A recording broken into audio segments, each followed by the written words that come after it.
Do you like to be an undercover agent, but also want to be the bodyguard of an 100k ABG baddie at the same time?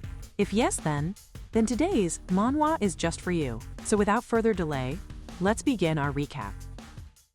At Tongil High School in Seoul, South Korea, the coach calls out to Group 2, warning them not to slow down simply because they are hurting.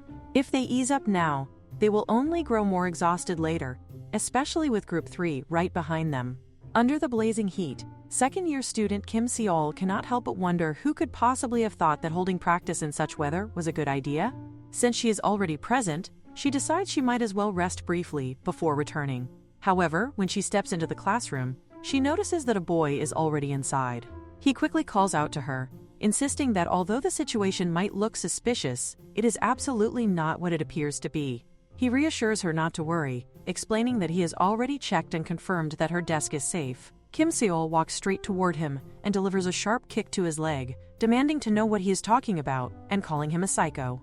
Ever since he transferred to the school, he has been bothering her every single day, and now he is even going through her desk. She scoffs at him, remarking that he is especially heavy-handed today and labeling him a creep. At that moment, another student arrives after hearing the commotion while passing by. Her name is Hana, also a second year at the school. Hana asks Kim Seol if she is all right. Kim Seol responds that she merely caught someone doing something and that it is nothing serious. Hana looks down at the floor, wondering who had been there just moments ago. She glances at Kim Seol again to confirm that she is fine. It truly is a scorching day after all. Kim Seol, frustrated, insists that she is telling the truth and that she is not making anything up. Meanwhile, it is revealed that the boy has escaped and is now hanging outside the balcony. The scene shifts to another location where someone praises Soo-hyeon for his good work that day. He modestly replies that it was nothing. The woman speaking to him tells him not to be so humble, reminding him that he stopped something significant. She is Chirin, the team leader of Domestic Team 2 at the National Intelligence Service of the Republic of Korea.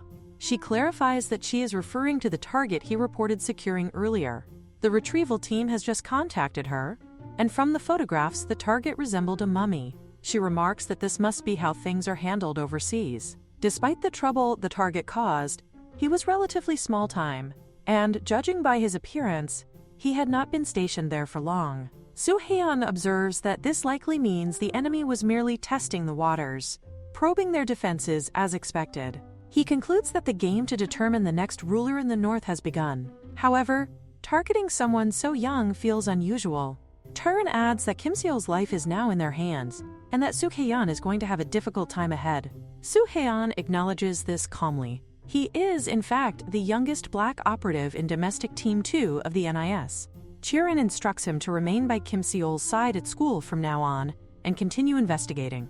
He has already been undercover there for several weeks, so he must have made some friends. However, he remains silent. She wonders if he has failed to make many friends, but his continued speechlessness makes her question whether he has not made even a single one. Soo-hyeon assures her that this does not affect his mission. Kirin sits beside him and emphasizes that it does matter, urging him to make some friends. The next day, poor Soo-hyeon attempts to do exactly that. From across the room, Kim Seol notices him staring intensely and comments to Hana that he looks seriously strange and is a complete creep. Hana agrees that he seems overly intense and questions why he behaves that way. Suddenly, a group of girls nearby begin whispering. They speculate that Kim Seol must believe every boy in the school is in love with her. They mention hearing that she created a huge scene alone in an empty classroom the previous day. Their gossip sends chills down their own spines, and they dismiss her behavior as compulsive lying. Kim Seol suddenly feels as though her ears are itching and wonders where the irritating buzzing sound is coming from, almost as if there is a bug nearby. She marches over to the girls and glares at them, pointing out that she cannot hear them clearly from such a distance, and suggesting that they come closer if they have something to say. The girls immediately deny speaking about her and quickly run away. Kim Seol mutters that people like them are always brave only when hiding behind distance. Meanwhile, Soo-hyeon is still struggling. Suddenly, someone approaches him and asks whether he happens to be in need of a brain. Soo-hyeon wonders who is speaking when, to his surprise, a man suddenly pops out from inside a desk. The man casually remarks that it appears he has been caught, but it will not take long to fix. He rolls out of the cupboard and explains that he heard the voice of someone in trouble and had no choice but to drop his cover. From what he has gathered, Soo-haeon seems to be in need of a friend. He then asks whether Soo-haeon has any interest in the military. Soo-haeon wonders if the man is asking whether he likes the military. He recalls Kieran advising him that if he is unsure how to approach classmates, he should start by asking what they like. If he expresses similar interests, forming friendships will become much easier. Returning to the present, he tells the large boy that he too likes the military. The large boy beams, declaring that he knew it and that they are now friends. Soo-haeon internally marvels at how simple making friends seems. The boy introduces himself as Park and begins rambling enthusiastically about various trivial matters. As this unfolds, Kim Seol observes the two of them. Suddenly, a blonde boy approaches her and says he has something to discuss with her, asking if she has a moment or what she plans to do after school. Kim Seol suggests they speak outside. The blonde boy agrees. They soon find themselves on the rooftop. The blonde boy comments that confessing in such a dirty place feels somewhat lame. Kim Seol wonders if he truly intends to confess to her. He boasts that he will soon rise as a soccer star and suggests that she should date him now, before he becomes famous, or she will regret missing her chance. In response, Kim Seol simply raises her middle finger.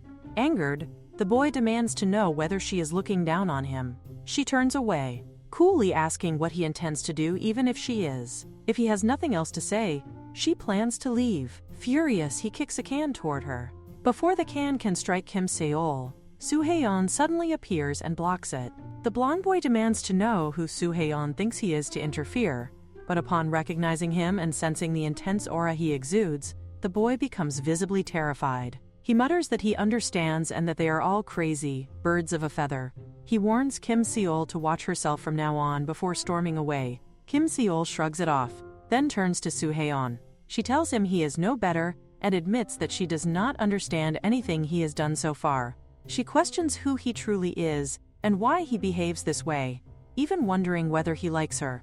Soo-haeon responds plainly that he does like her. The confession shocks her. He clarifies that his feelings are those of friendship, yet he repeats that he likes her. Kim Seol reacts incredulously, questioning whether he believes she would date him simply because he says such things. Soo-haeon calmly agrees that they will not date. However, he firmly states that he will protect her to the very end because he likes her as a friend. In the afternoon, Soo-haeon carefully records his surveillance notes. The target's behavior now differs from the morning. She displays subtle signs of anxiety, appearing deep in thought while constantly writing something. He observes no visible signs of illness or infection, though he considers that something may still be affecting her internally. Suddenly, Kim Seol throws a pouch at him, demanding to know what he is staring at again. If he insists on watching her, she tells him, he should at least try to hide it properly. Despite the interruption, Soo-haeon continues documenting her behavior with quiet precision. Once again, Park abruptly jumps out of a cupboard, exclaiming that he has been searching everywhere for Soo-haeon because he disappeared without a trace. This leaves Soo-haeon wondering whether that is the reason Park is always hiding in strange places. More importantly, Park launches into another enthusiastic ramble, asking whether Soo-haeon has noticed the latest developments. He claims that certain weapons appear to have been assembled from spare parts merely for show. Even the new Chunma tank may look modern on the outside, but underneath it remains essentially the same outdated model. He continues speaking passionately, while Soo-haeon briefly considers whether this is some kind of political instruction disguised as casual conversation. Park suddenly realizes he has been talking to himself and apologizes for rambling. He then notices Soo-haeon staring intently at something and asks what has captured his attention. Following his gaze, Park sees that Soo-haeon is watching Kim Seol. He asks whether Soo-haeon knows her. Park explains that everyone likes Kim Seol, as she is considered the most beautiful girl in the entire school. He then cautiously asks whether Soo-haeon is interested in her, warning him that it would not be a wise decision. Kim Seol's beauty, he says, comes paired with a vicious temper. Soo-haeon coolly replies that he does not care whether she is vicious or not. He likes her. Park is left completely speechless. After a moment, he apologizes for being narrow-minded and declares that from now on he will stand by Soo-haeon's side and fully support him. He insists that the best thing to do for someone one cares about is to present them with a gift filled with affection. Girls, especially, are fond of accessories. Coincidentally, Kim Seol prefers a plain, no-frills style. If Soo-haeon gives her a gift now, they will grow even closer. Soo-haeon nods thoughtfully, and asks what kind of gift would be appropriate. Park enthusiastically suggests something obvious, a chest holster for a cute little pistol. Soo-haeon pauses before revealing that he actually owns one. Park immediately reacts in disbelief, asking whether it is an original model. Soo-haeon calmly answers that it probably is. As the two of them bicker over it, Kim Seol grows increasingly annoyed and demands that they lower their voices. Park, meanwhile, straps the holster onto himself, proudly claiming that he has been doing strength training recently, though it feels tighter than expected. He admits that the fit is tougher than he thought, but not entirely bad. He asks others whether it suits him, yet the holster is so tight that his shirt buttons strain and pop open slightly, causing an awkward moment in front of Kim Seol. Receiving no positive reaction, Park sheepishly returns it to Soo-haeon, thanking him and remarking that the original version is truly on another level. After retrieving it, Soo-haeon walks over to Kim Seol and offers it to her as a gift, asking whether she likes it. He explains that it is slightly larger than the size originally fitted, but should still prove useful. However, witnessing what she interprets as perverted behavior, Kim Seol furiously tells him to keep such items for himself instead of giving them to her. Later that evening, Soo-haeon walks outside. Park bumps into him playfully, like a close friend, and it appears that Soo-haeon has indeed grown closer to his classmates, and perhaps even to Kim Seol. As he continues walking, a thug approaches him and asks whether he is Soo-haeon.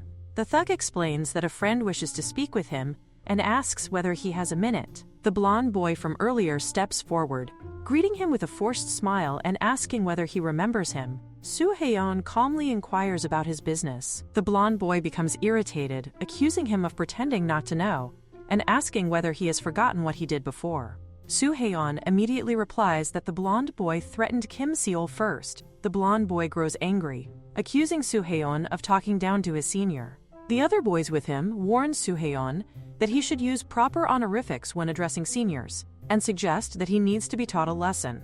They drag him into an alley, while a girl nearby quietly watches the scene unfold. Elsewhere, several students are playing soccer.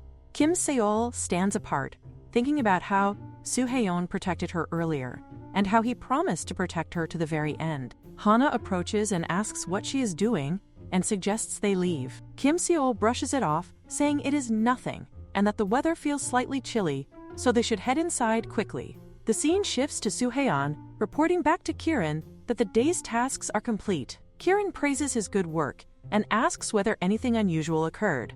He calmly replies that there is nothing out of the ordinary to report.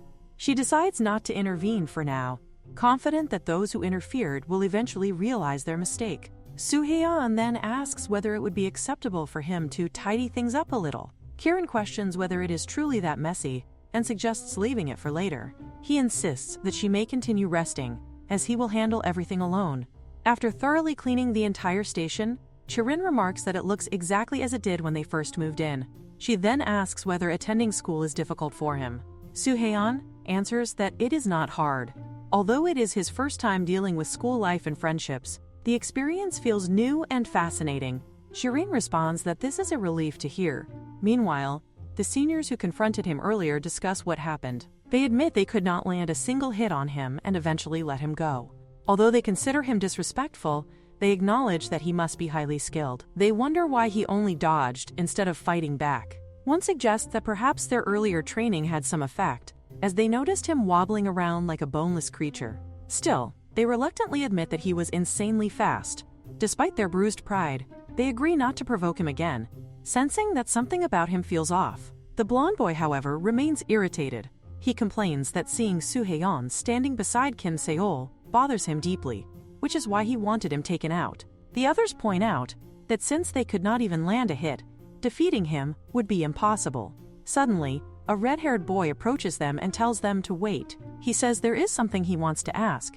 He inquires whether they know anything about the girl named Kim Seol. The blonde boy, annoyed, demands to know who this person is who keeps bringing up Kim Seol.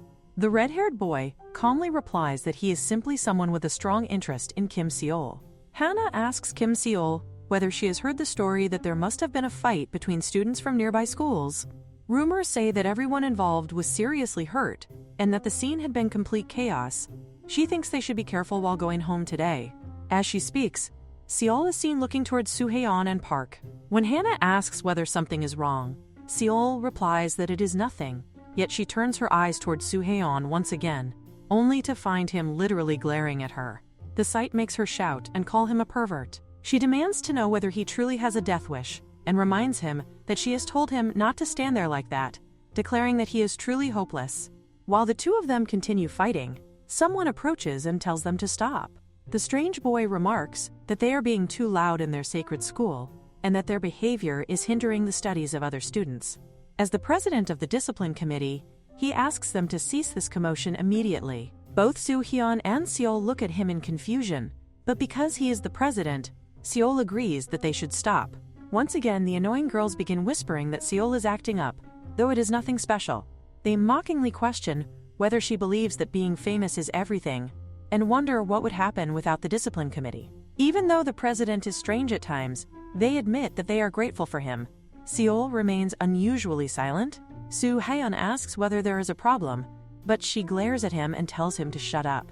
He responds that he understands and will remain silent. The committee members leave, declaring that the case is solved. Outside, Park asks Soo-haeon what he is thinking about so deeply. Soo-haeon asks who was the one who pointed out Kim Seol's behavior earlier. Park explains that if he means the head of the discipline committee, he is one of the most powerful students in the school. Occasionally, he openly picks on Kim Seol. Park is not very close to him, so he does not know the details. Suddenly, a girl calls out to Soo-haeon and asks whether she can tell him a story. Park wonders what kind of story it could be. The girl seems uneasy and asks whether Park could possibly leave so she can speak to Soo-hyun alone. Having no other option, Park agrees that it cannot be helped and leaves, saying that he will leave the rest to Soo-hyun.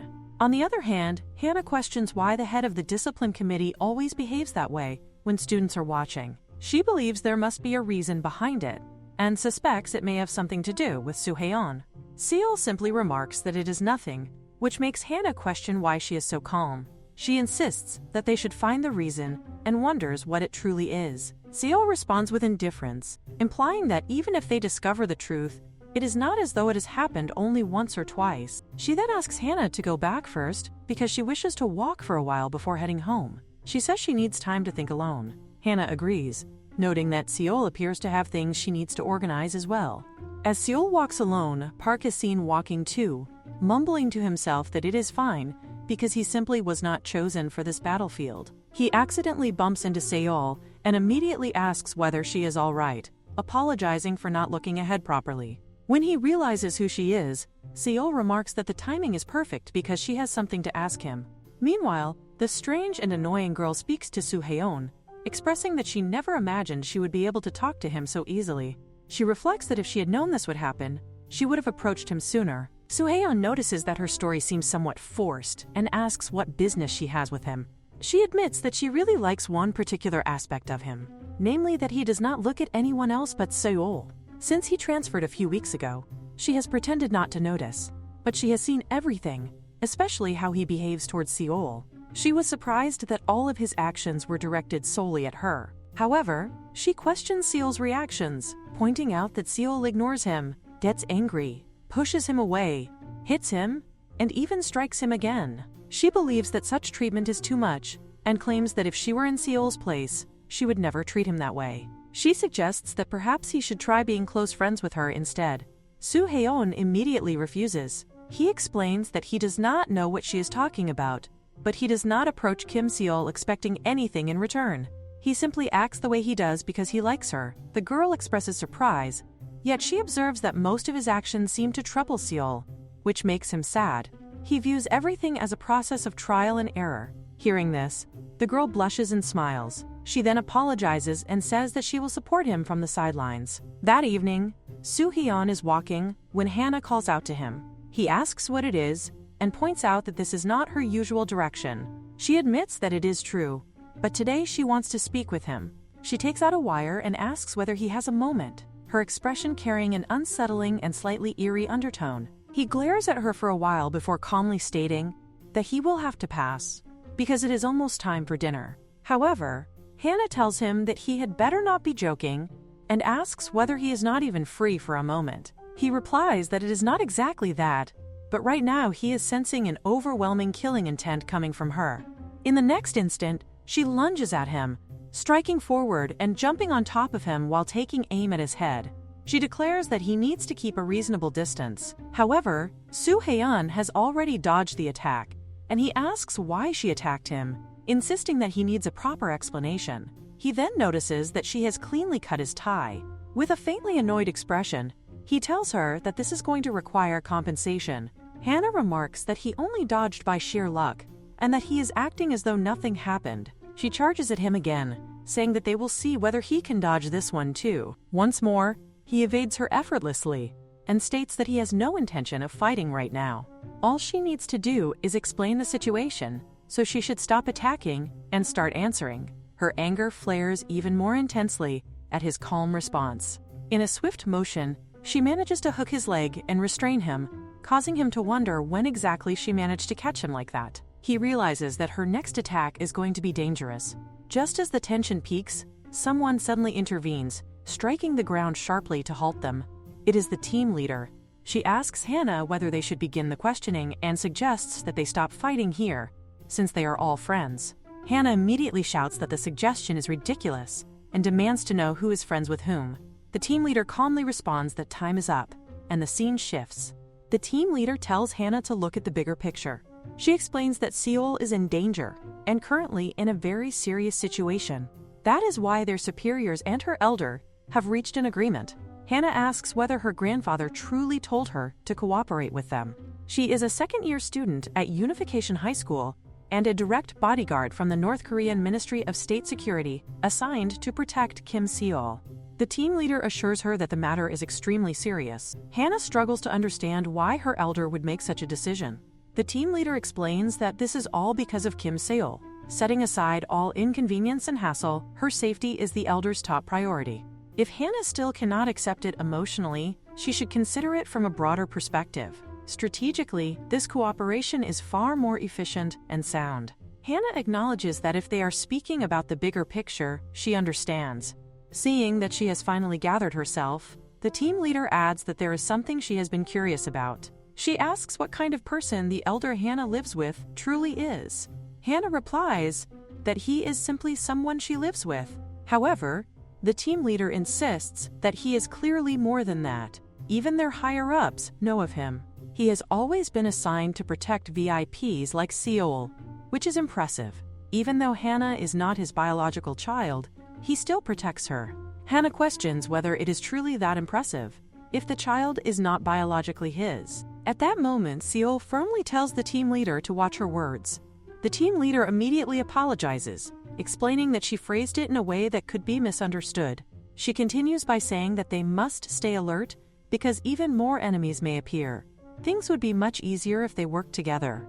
All performance results and credit will go to Hannah, and Seol and the elder will likely admire her even more for being so capable. She asks Hannah what she thinks. Hannah eventually agrees, remarking that handling kids seems to be the team leader's specialty anyway. The team leader says that since everything has wrapped up nicely, they should also make sure to behave properly at school. Both Soo Hae-yeon and Seol state that they understand. Hannah adds that she will head back and share their data with her side before leaving. After she departs, Soo Hae-yeon remarks that Hannah is not someone to be trusted. The team leader asks whether she truly seemed that way. She describes Hannah as a good kid, just somewhat inexperienced. Nevertheless, she tells Soo Hae-yeon to keep an eye on Hannah from now on. Meanwhile, Seol is seen texting Hannah and wondering why she is not responding. Anxiety creeps into her thoughts, and she even considers the possibility that Hannah may have been kidnapped. As she stares at her phone, she wonders whom she could even ask in such a situation. After thinking for a while, she sends a message to ChatGPT, explaining that her friend is not answering and asking what she should do. The reply appears overly dramatic, telling her that she must be very worried, since her friend is not responding but assuring her not to worry anymore because help is here. It then claims that in situations like this, subscribing to an upgraded Premium 2.0 version can help her reconnect with her friend immediately. This response only makes her angrier. She questions what kind of ridiculous nonsense this is and regrets ever asking ChatGPT in the first place. Just as she mutters in frustration, someone approaches from behind. It is the red-haired boy, and he says that he has finally found her. This makes Seol extremely angry as she wonders whether the charge deputy is seriously doing all of this on purpose. Her thoughts are cut short when a man riding a bicycle rushes toward her, shouting that something is coming from behind. Before anything can crash into her, the red-haired guy suddenly appears, swiftly pulling her out of harm's way and dodging the impact with effortless precision. He asks if she is all right, and she reluctantly assures him that she is, though she cannot help but think that he could let go of her hand now. At that very moment, a ball hurtles toward her, but once again he shields her without hesitation. The baseball players run over, apologizing repeatedly and asking if she is hurt. The red-haired guy answers on her behalf that they are fine. As the players leave, he asks Seol whether this kind of thing happens to her often. Before she can respond properly, she suddenly warns him that something is coming from behind him. Yet again, he moves first and saves her, remarking that this situation is seriously insane. He comments that it feels as though trouble never leaves her side and wonders if she is the type of person who attracts danger wherever she goes. His words make her question whether he might be something unusual himself. Even as he speaks, he notes that it is about to become dangerous again, and he reaches for his dagger. Just then, an old man appears and asks Seol what she is doing there. This man is Hana's grandfather. Seol asks what he is doing in this place at such an hour. He replies that many lovely young ladies come out around here to exercise, overflowing with healthy beauty. He adds that it is late at night and can be dangerous, so she should head home. Seol explains that she was just about to leave anyway. She thanks the red-haired guy for helping her earlier, and then asks the grandfather whether Hana is home, since she has not been answering her phone. He replies that Hana seems to be busy at the moment, but will contact her soon. With that reassurance, Seol leaves. After she is gone, the grandfather remarks that Seol is such a bright child. The red-haired guy agrees. The grandfather then asks him what he is thinking and why he protected that girl. He points out that if he had left her alone, he could have achieved his goal much more easily. The red-haired guy responds that he has his own reasons. The grandfather states that he may simply be doing his job, but he too must do what he must. The red-haired guy comments that this is very unfortunate. In an instant, the two of them rush toward each other. However, the grandfather suddenly diverts his path and swiftly approaches a girl who is exercising nearby, casually asking her to answer something for him. The unexpected movement makes the red-haired guy wonder whether he has misread the old man's motion and what kind of monster this elderly figure truly is. The scene then shifts to Hana learning that an assassin approached Seol, and that this opponent was stronger than they had anticipated. It happened while Hana was away, and she nearly failed to protect Seol. Because of this, cooperation has now become even more necessary. Her grandfather tells her that she cannot protect her precious girl on her own. He acknowledges that they are all strong, but insists that she is still far superior to them and does not need help from a puppet state. As he looks at her chest, he remarks that for someone who appears like that, she has a remarkably narrow heart. Hana shouts back, demanding to know who he thinks he is talking to. She declares that no matter what happens, she will prove that she can protect Seol all by herself. Her grandfather wonders aloud who she takes after to be that stubborn. The next day, Hana apologizes to Seol for not answering her phone the previous day. Seol says that she understands and accepts the apology, but asks Hana to step back a little. Hana enthusiastically promises that she will do better from now on. As this unfolds, Park observes the scene and wonders whether this is what legendary female friendship looks like. At that moment, the blonde guy approaches Seol and says that they need to talk again. Seol is visibly annoyed. He tells Hana to bring Seol outside. In response, Hana places a gun in his mouth and coldly makes it clear that if he bothers Seol one more time, she will truly kill him. He cannot tell whether she is joking or serious, and he leaves while thinking that even Seol's friends are insane. Hana then turns back to Seol and assures her that the upper-class man will not trouble her again. Soon after, the discipline committee leader arrives and questions what is going on, asking whether this is Kim Seol again. Hana immediately grabs and twists the leader's hand, telling her to be quiet and never bother Seol again. As Hana walks away with Seol, the leader demands to know whether she really thinks she will get away with doing that to their manager. Hana glances back with a chilling glare and silently challenges them about what they intend to do. The intimidated girl can only cry out in fear. Park finds the entire situation amusing and remarks that if Hana truly has this kind of side to her, then Soo-haeon must think she is finally taking the mission seriously, which seems quite promising. Seol, watching everything unfold, asks Hana what has suddenly gotten into her. Hana cheerfully pretends not to understand and claims she is only trying to help. However, She also comments that she is acting exactly like Soo-haeon. This leaves Hana utterly confused. Meanwhile, Soo-haeon gives her an approving thumbs up. Hana collapses to the floor, mortified at the thought that she and that foolish guy might be alike. Seol seriously asks her what is actually wrong with her. On the other side, the red-haired guy finally steps onto the school grounds, quietly remarking to himself that this could be interesting. His name is An Tae-min, an elite agent of the State Security Department of the Great Democratic People's Republic of Korea. For the progress of the times and the reunification of the fatherland, he considers himself a proud warrior of Joseon, a man who endured training so brutal that it made him spit blood and tear flesh. Every scar on his body stands as proof of his loyalty and discipline. The scene shifts to the classroom, where the teacher announces to the students that they have a new transfer student and instructs them to greet him warmly. Taemin steps forward and introduces himself with calm composure. Beneath that polite exterior lies his true mission, to assassinate Princess Seol. Soo-haeon studies him carefully, thinking that if this is the same person from yesterday, then for the sake of the revolution, he has already resolved to deal with her by his own hands. Taemin notices her gaze resting on him and briefly wonders whether she has already fallen for him. However, he quickly realizes that things will not be that simple. Before making any moves, he decides that he must first assess the overall atmosphere of the school. Before he can do anything further, a soccer ball slams directly into his face, sending him crashing to the ground. On the field, the blonde guy is displaying impressive skill, scoring goal after goal as the students cheer enthusiastically. He thinks to himself that if Seol is watching, she must finally be seeing his true abilities. She really should be witnessing these incredible moves. Meanwhile, Seol stares down at her team uniform and wonders why they designed the shirts like this. Hana reassures her that it actually suits her. They were in a hurry when choosing them, so they can always change them later. Hana secretly dislikes wearing clothing marked with the name of the puppet army anyway. More importantly, she wonders whether Taemin is truly here. She has no idea what he is scheming, but he claimed to be from state security. As long as she remains by Seol's side, he will not be able to lay a single finger on her.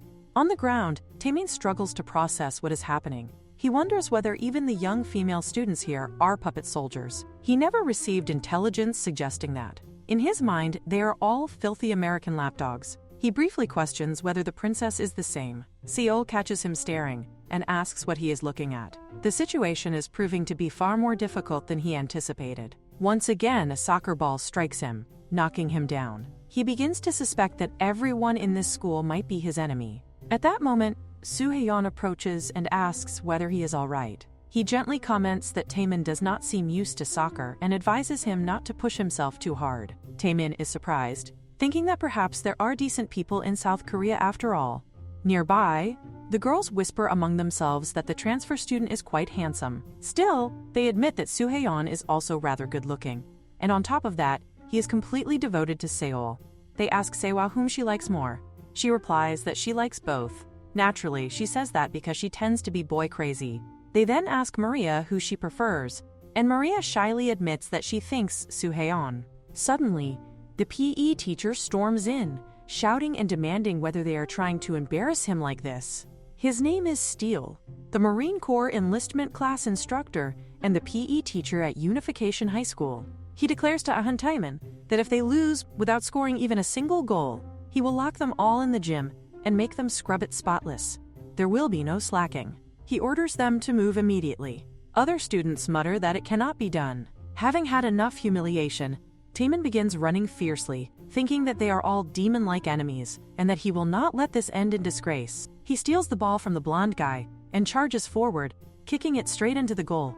He shouts in triumph, overwhelmed by a strange and powerful sensation of achievement and camaraderie. He has never felt anything quite like it. Then Steele loudly announces that whoever scores the winning goal will earn a one-day date with Kim Seol. Seol immediately protests, demanding to know what kind of nonsense this is and who decided her date without her consent. Steele argues that she cannot refuse something so small for the sake of the class. She may be strange, but she is the most popular student, and that is precisely why he chose her. His reasoning only makes her shout louder, incredulous that a teacher would say such a thing to a student. At that moment, Hana steps forward and asks the teacher whether she may join in to score. The team leader suggests to Soo-haeon that this might not be a bad idea, as it could bring him closer to Seol. However, Soo-haeon hesitates, saying he does not think that is appropriate. Hana sharply orders him to score a goal. He immediately agrees, declaring that he will score. For Taemin, the situation becomes clear.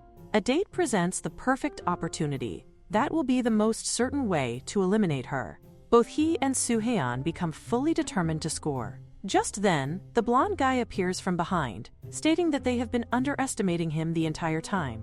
Scoring is not something achieved through guts alone. However, Park suddenly blocks the goal and chuckles, asking whether they truly thought he was just some useless background character. He kicks the ball back into the field and challenges them to come and try again. Taemin, Soo-hae-on, and the blonde guy all rush toward the ball. As Taemin and Soo-hae-on strike it simultaneously, Seol notices that they kick it at the exact same time. The whistle blows, and the match ends. Steele thinks it was incredibly close, but there is no clear winner. Soo-hae-on tells Taemin that it is unfortunate, but he played well. Still, they must proceed to a penalty shootout. Taemin finds himself thinking once more that Soo-hae-on might genuinely be a solid person. However, during the penalty shootout that follows, they are decisively eliminated 3-0. Everyone urges her to simply try it on just this once, yet she immediately questions why she should be the one to do it. One of the girls adds that she does not even like the claw shirt either, and pleads with her to at least try it once. Seol grits her teeth and argues that they will not make her wear it only once. Another girl insists that they need her to wear it, so they can see whether it looks pretty, claiming that she looks good in everything, although her personality is admittedly a bit unpleasant. That remark makes Seol snap, and she demands to know what they have just said, and what exactly that last outfit is supposed to be. She turns toward Hannah and tells her to wear it instead. The girls grow more irritated and explain that Hannah's size is different from theirs, and that Seol has the perfect size. Seol wonders why she feels so extremely annoyed, and she tells them that if they are going to speak like that, they should just get lost. As they walk away, they comment among themselves that Seol is really hard to approach and question whether they should ask Sehwa later instead. However, approaching Sehwa also feels somewhat difficult. Then one of them suddenly claims to have a good idea. They mention Taemin, noting that he is quite handsome and that they have also wanted to try speaking with him. Hearing this, Taemin wonders what those girls are scheming about while staring at him, and whether his identity has already been discovered. They call out to him, startling him. The girls notice his surprise and question it, then whisper among themselves again, remarking that he truly is handsome. He responds that he supposes he is. One of them asks for a small favor, claiming that it is not difficult at all, and that they only want him to try on some clothes for the moment. They do not appear hostile when he asks what this not difficult favor actually is. Soon he finds himself wearing a maid dress and shouting internally about what kind of situation this is. The girls gush that it suits him so well and that it looks slender on Taemin, so it suits him perfectly. The transfer student is now wearing girls' clothes and murmurs spread throughout the room. He shouts at everyone not to come any closer and to stop, fully aware that this is undoubtedly an attempt to break his spirit, though he refuses to break so easily. Suddenly someone asks if he is all right. It is Soo-hae-on, who observes that he looks troubled. Taemin wonders whether Soo-hae-on has come to save him, but Soo-hae-on calmly explains that he has actually been dragged into this situation as well. The girls then comment that Soo-hae-on has a good frame for clothing and suggest trying some men's clothes on him too. At that moment, Park shouts for them to help Taemin and demands to know why the girls are choosing men's clothes, declaring that this is clearly irrational. One of the girls makes a face at him and tells him to be quiet and go inside if he is not going to help. Soo-hae-on advises Taemin to give up. Taemin resists at first, but he realizes it is meaningless, and he complains that at least Soo-hae-on gets to wear pants. Soo-hae-on reassures him that it is fine, and even remarks that it suits him quite well. Watching everything unfold, Hannah thinks that Soo-hae-on is truly pathetic and wonders what exactly he is doing. She resolves that today she will definitely reveal Taemin's true identity. The scene shifts to Soo-hae-on coming out of the washroom and wondering whether it is finally over. Meanwhile, the girls are still fussing excitedly over Taemin. A girl approaches Soo-hae-on and confidently states that she must be Sehwa. She confirms this and asks whether he remembers her. Soo-hae-on calmly asks what she needs from him. She explains that they are in the same class and questions the formality of his tone, adding that she simply has not spoken much with him before and would like to become a bit closer from now on. In Soo-hae-on's understanding, becoming closer means becoming friends, so he immediately suggests that they should be friends. She is surprised, having heard that he was obsessed with Kim Se-le, yet that does not seem to be the case at all, and he appears to be just a typical boy after all. She asks what he is doing after school, and suggests that they could hang out somewhere to become closer. Soo-haeon replies that it would be difficult. She is confused and wonders why. He explains that it is hard to clarify, but he cannot be apart from Kim Seol, and therefore he cannot spend time with her after school. She remains bewildered. Seol suddenly arrives and hits him, demanding to know what kind of strange nonsense he is saying again. She grabs him and tells him to stop going around spouting absurdities because it is so irritating. Sehwa, witnessing this, grows annoyed, and the sight makes her strongly desire to take him away from Seol. The scene cuts to Seol questioning why he keeps following her around like a stalker. He insists that, as he always says, it is merely a coincidence that their paths overlap. She is still thinking about what he told that girl earlier, and she finally asks what he sees in her that makes him follow her constantly, especially when he is always scolded and hit by her. She acknowledges that quite a few people dislike her. He admits that her personality is indeed not good at all, which makes her glare at him as if asking whether he has finished speaking. He continues that regardless of what kind of person she is, he does not care. No matter who she is or what she is like, he will continue to stay by her side, and that will never change. She thinks that he is once again saying those irritating things. Turning away, she announces that she is going to see a movie and mentions that the new film, Blade of the Monster, is popular these days. Soo-haeon responds that he hopes she enjoys it. She reminds him that she clearly stated she is going to the cinema nearby, and he acknowledges that he has noted it. She adds that after watching the movie she will go to a cafe as well, and he once again says that he hopes she has a pleasant time, then asks what else she plans to do today. On the other side, Taemin is also walking back from school. A girl passing by him thinks to herself that he is quite handsome. At the same time, Hannah is secretly following him. She is not usually the type to confront someone directly like this, since that is normally something only Soo-haeon would do, but first she needs to discover that guy's hideout. After walking for some time, Taemin finally calls out for Hannah to come out, noting that she has been following him all along. He remarks that, as expected of a state security elite, she is persistent. Hannah wonders whether she has truly underestimated him. She steps forward, holding her legendary string, scoffing that this is interesting, and that in times like this, a direct frontal breakthrough is best. Taemin quickly shouts that he only just realized she was really there and tells her to cut it out already, questioning what is with that tape measure. After all, he has been cooperating at school. His reaction makes her pause, and she wonders what is wrong with him. She clarifies that it is not a tape measure, and it seems that he is still traumatized by those girls from earlier.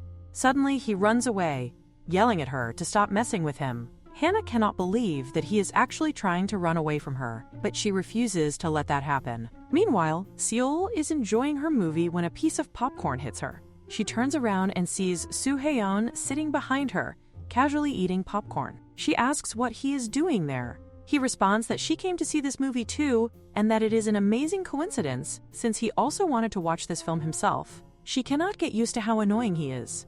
A man sitting in front of her asks her to please keep it down. Having no other option, she leaves the cinema, thinking about how embarrassing this is. She goes to sit in a coffee shop. Some boys nearby notice the girl sitting by the window and comment that she is really pretty.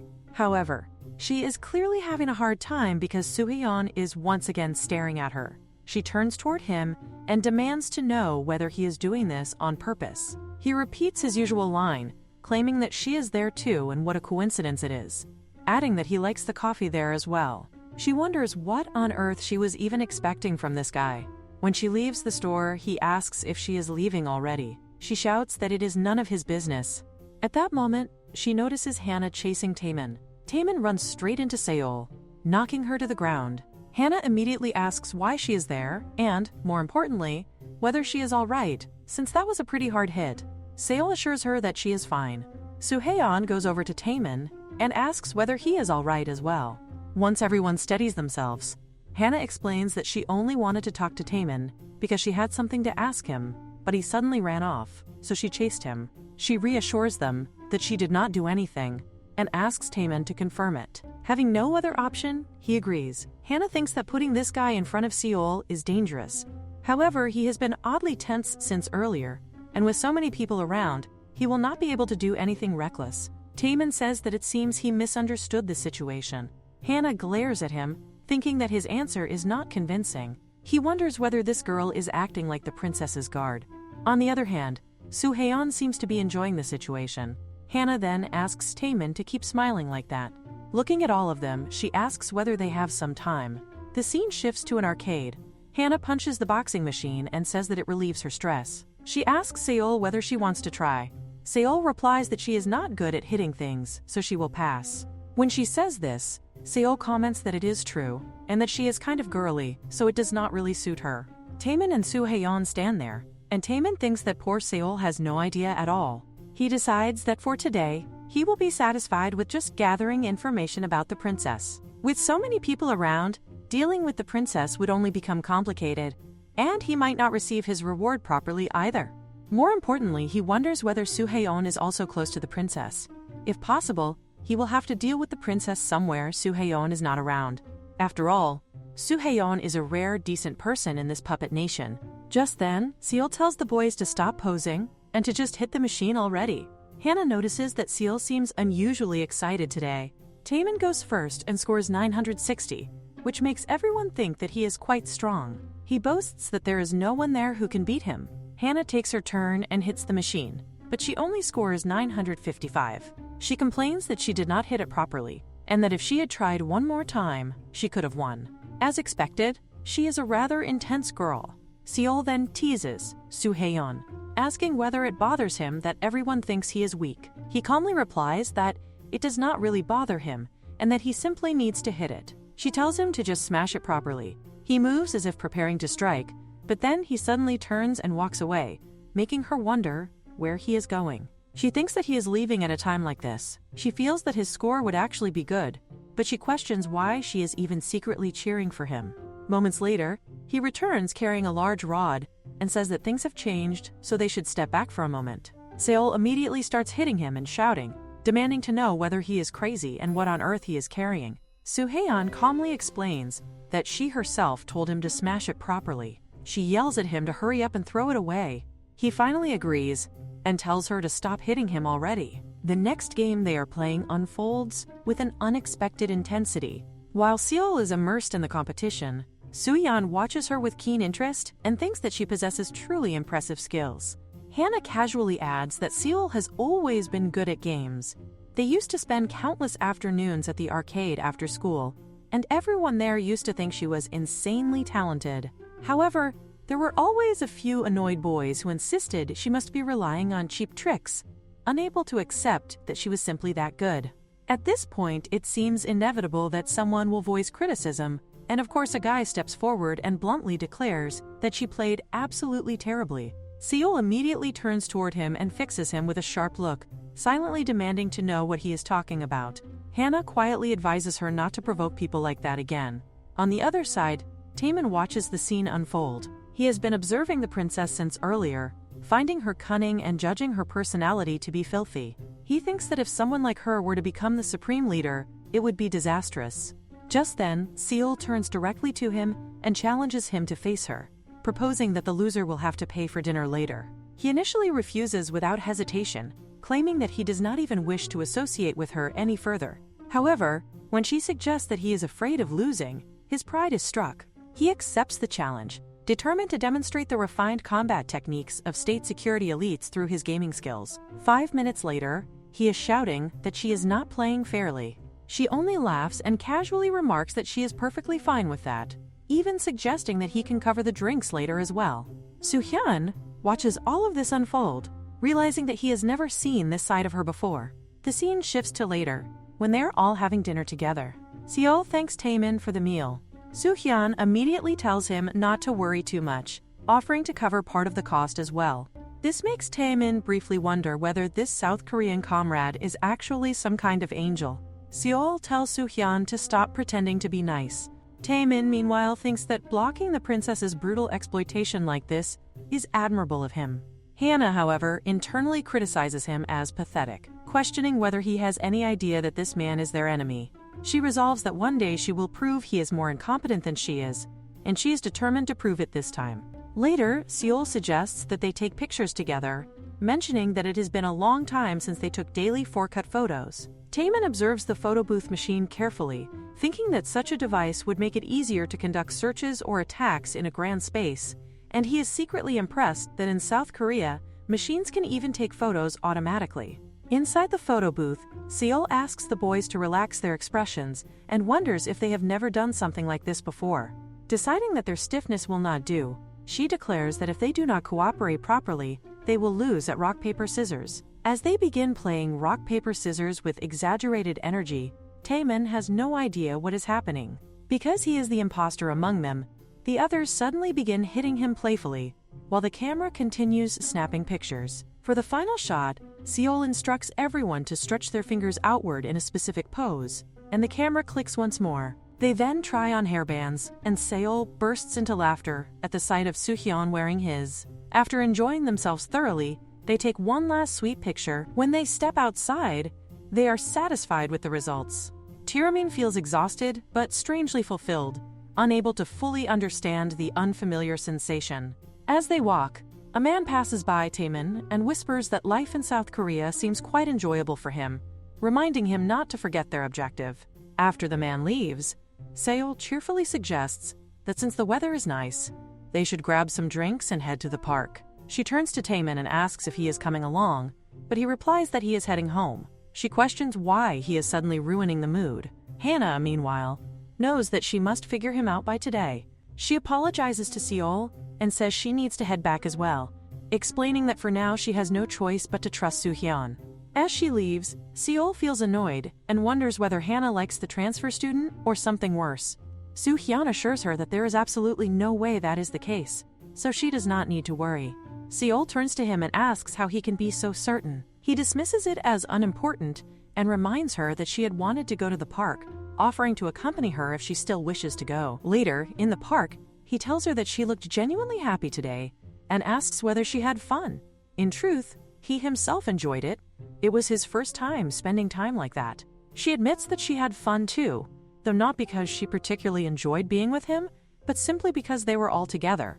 He says that in many ways, that is a relief. She questions what he means by relief. He explains that he had been worried that, aside from Hannah, she did not have good relationships with others. Seeing her smiling brightly and getting along with everyone today was a new sight for him, one he found pleasant enough that he hopes to see it more often in the future. His words make her feel embarrassed. She wonders who he thinks he is, watching her so closely, and finds it somewhat creepy, anticipating that he might start talking about protecting her again. He admits that protecting her is indeed part of it, but more than that, he hopes she continues to live well and safely as she is now, smiling brightly just like she did today. She turns away, flustered, accusing him of trying to act cool, and declaring that he is seriously so annoying. Later that night, the team leader notices that Soo-hyun has already returned and remarks that it seems he had quite a fun evening. He asks whether she drank a lot as well. She replies that she only drank a little, but admits that watching them all hang out together honestly made her feel jealous. She then tells him not to clean up yet, insisting that she will take care of it tomorrow. However, he responds that hygiene is also an important factor in carrying out their operation. She walks up to him and wraps her arms around him from behind, teasing him about the line he dropped earlier. She reminds him that he had said when she smiles, his heart smiles too. Hearing this, he looks troubled, because those are not the exact words he recalls saying. She tells him that she had days like that in her youth as well, but once again asks him not to end up like her. Soo-hyun concludes that she must be drunk and gently tells her to go to sleep. She counters by saying that he can have both work and love, and that it is not that difficult to balance the two. Meanwhile, poor Seol is lying in bed, trying to sleep. However, the things Soo-hyun said to her earlier keep replaying in her mind, refusing to let her rest. She wonders why those words keep popping into her head over and over again. The next day at school, Taemin reflects that he allowed himself to get carried away for a moment by some pointless fun. Nevertheless, his goal remains unchanged: the princess's assassination. In the end, she is destined to die by his hand. That brief, pretend friendship he shared with her meant nothing. Even so, he finds himself unable to stop thinking about it. Once again, a soccer ball strikes him, knocking him out of his thoughts. Today's event is Queen Dodgeball. In Class 4, The queen commands everyone to protect her. Seol thinks that the class next door is far too invested in their dramatic concept, while Soo-hyun, in contrast, thinks it actually looks pretty cool. Seol glances around and wonders why only the two of them are left standing. Somehow, it just ended up that way. Their classmates shout at them to protect themselves. Hannah thinks that she should be the one stepping in to protect Seol. Does she really have to leave her with that guy again? As for Taemin, if he ends up in a situation like this, he will not make any rash moves, so for now she decides she will simply observe. Soo-hyun tells Seol that as long as she stays behind him, she will be fine, and that no matter what happens, he will protect her. She immediately starts hitting him, telling him to stop acting cool and to look in front of him instead. Just then, a Class 4 member lands a solid hit on him. He announces that he will go for a combo this time, and the opposing team begins targeting him repeatedly with the ball. He dodges each throw. Seol explains internally that in Queen Dodgeball, the last remaining male player becomes invincible.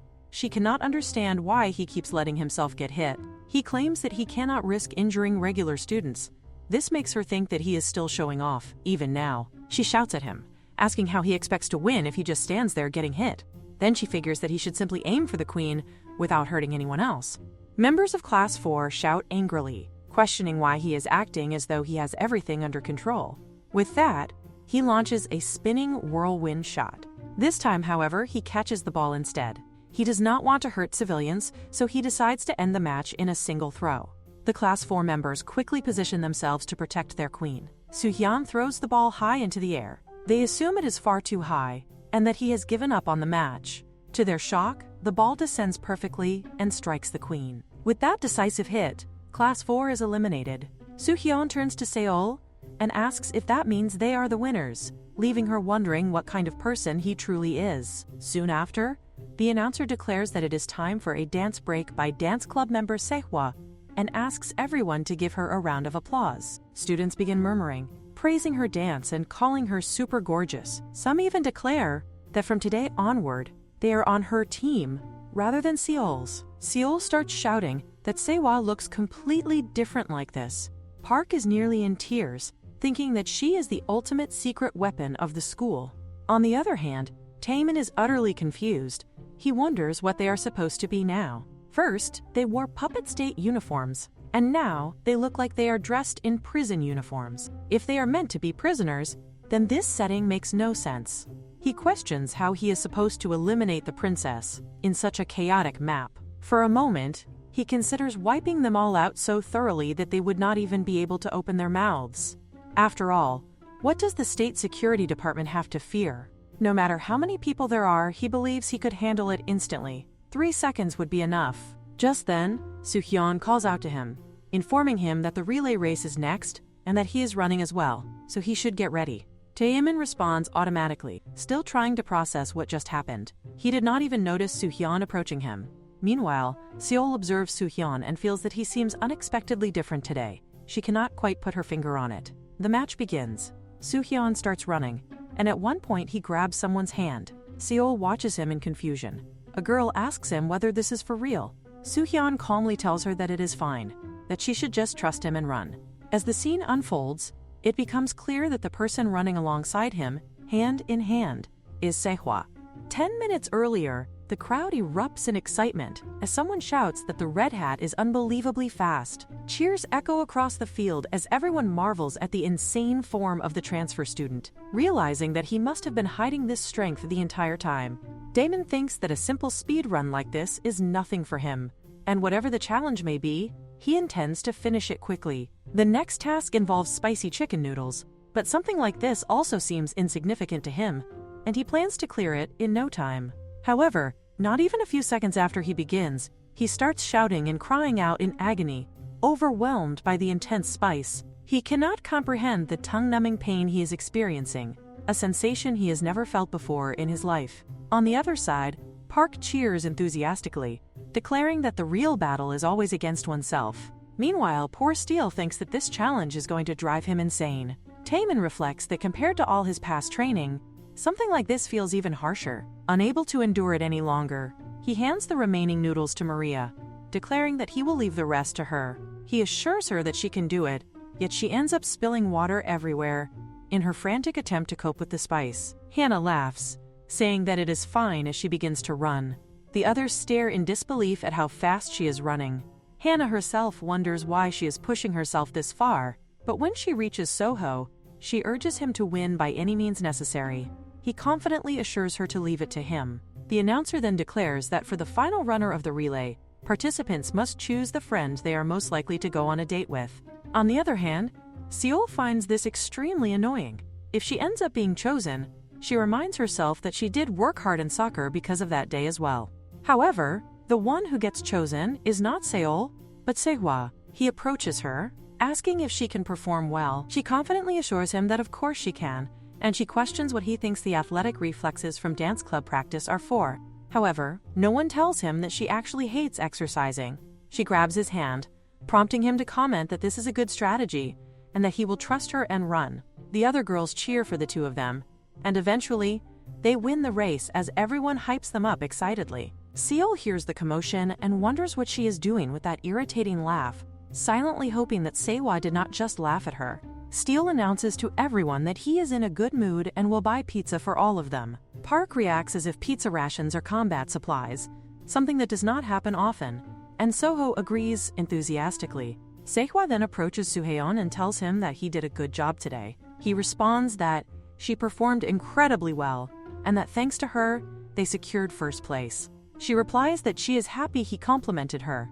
Park expresses surprise, saying that he had no idea the two of them were friends, and noting that not only is she talented at dancing, but she is also good at running. She tells Park that she is thankful to him, but asks if she can speak to Soohaeon alone for a moment. Park leaves dramatically, thinking that he was not chosen for this battlefield either. Sehwa then asks Soohaeon where they are going. He wonders where they are heading, slightly confused. Meanwhile, Hannah tells Steele that eating pizza sounds good. Sehwa reminds Soohaeon that he himself once said he wanted to go on a date with her, and she has truly been looking forward to it. He responds that they are going now. On the other side, Seol walks away, telling Hannah that she is just going for a walk. Hannah finds amusement in the expression on Seol's face and enjoys watching it. She notes that Sehwa is more forward than she initially thought, and even knows how to play push and pull. In her own way, she finds her somewhat cute. She muses that it might be entertaining to toy with her, a little like this.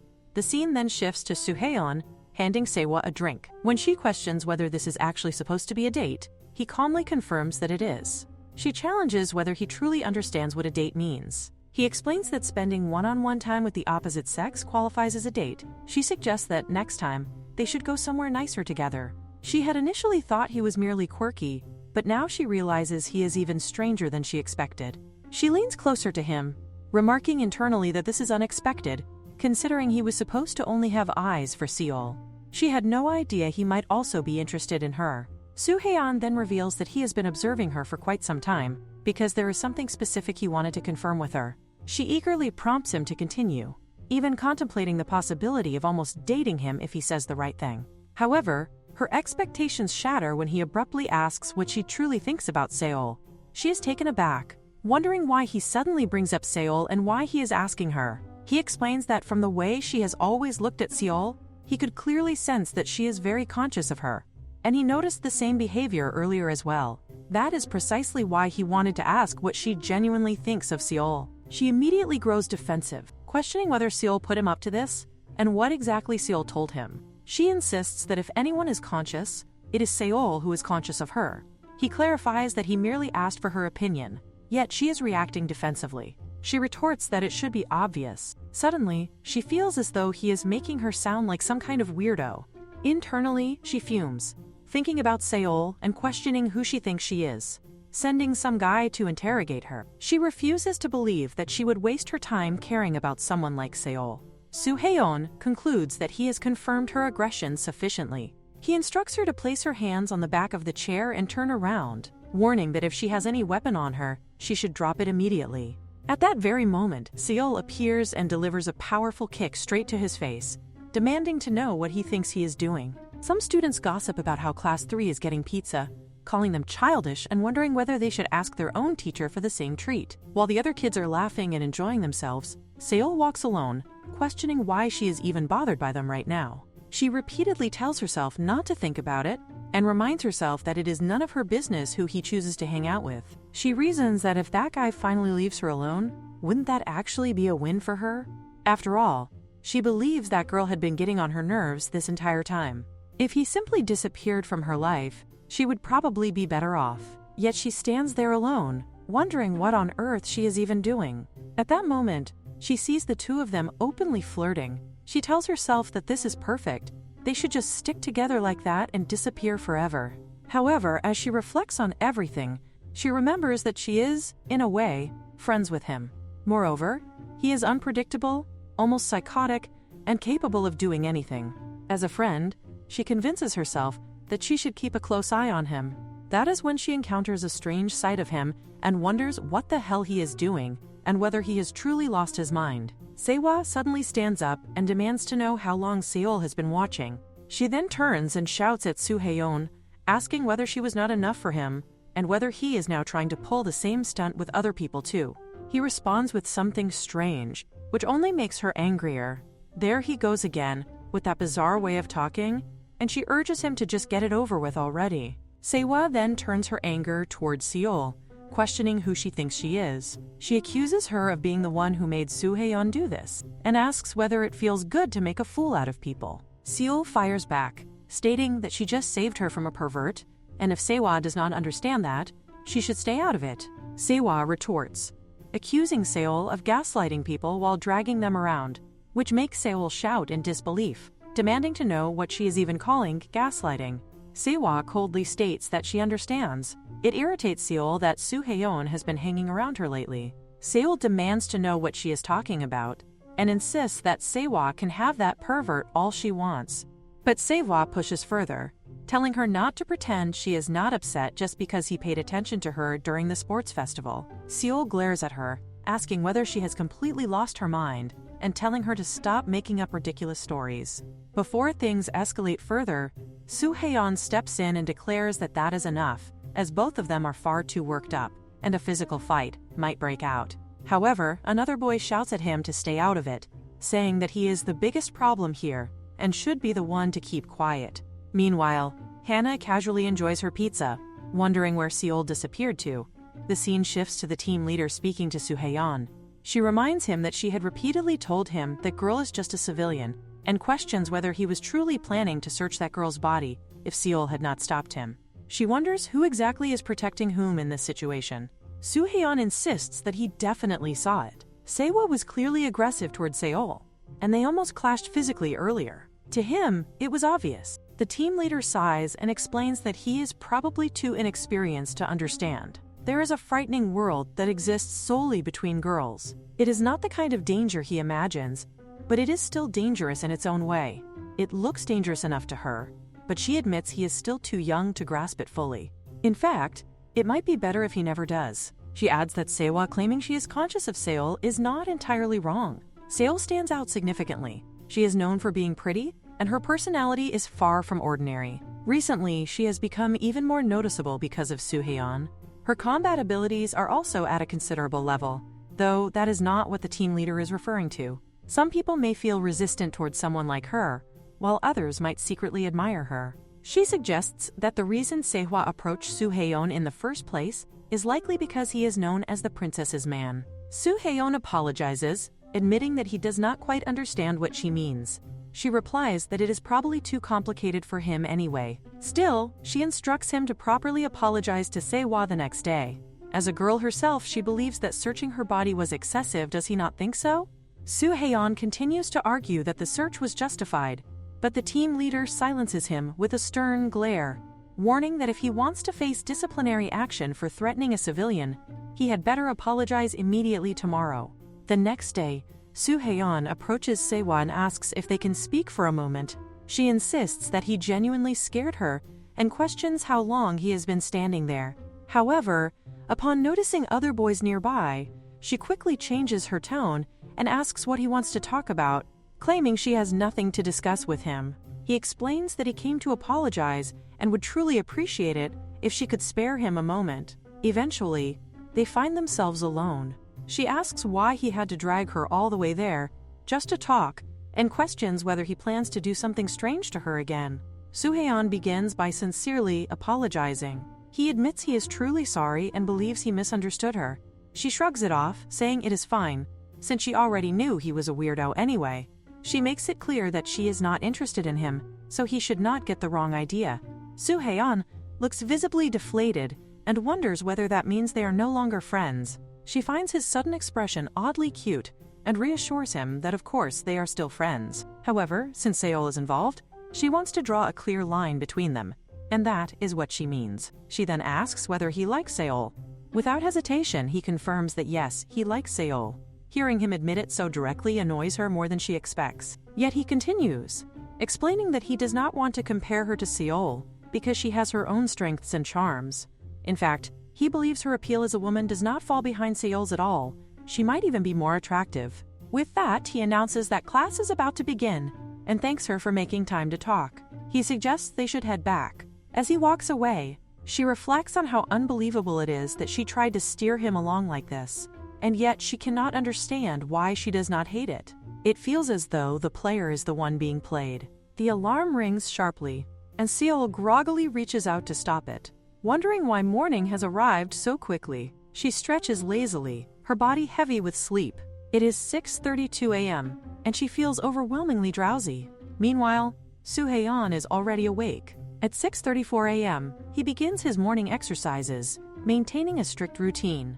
As he trains, the team leader approaches and casually remarks that his abs look particularly well defined this morning. She admits that she meant to check on Seol but woke up too late.